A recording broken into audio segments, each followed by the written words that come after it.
ભારતની શિક્ષણ પ્રણાલીમાં એક ઐતિહાસિક પરિવર્તન થવા જઈ રહ્યું છે। હવે આર્ટિફિશિયલ ઇન્ટેલિજન્સ એટલે કે એઆઈ અને કોમ્પ્યુટેશનલ થિંકિંગ એટલે કે સીટી ધોરણ 3 થી જ રાષ્ટ્રીય અભ્યાસક્રમમાં સામેલ થશે। વર્ષ 2026-27 થી આ પગલું રાષ્ટ્રીય શિક્ષણ નીતિ 2020 મુજબ ભારતને ભવિષ્ય માટે તૈયાર કરવાની દિશામાં મોટું પગલું છે।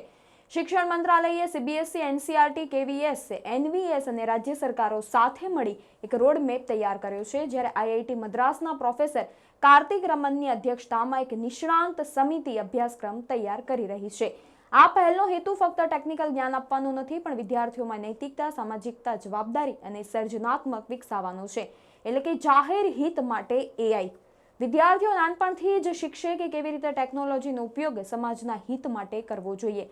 શિક્ષકોને આ પરિવર્તનના મુખ્ય સ્તંભ માનવામાં આવ્યા છે, તેથી નિષ્ઠા જેવા રાષ્ટ્રીય કાર્યક્રમો દ્વારા તેઓને વિશેષ તાલીમ અપાશે।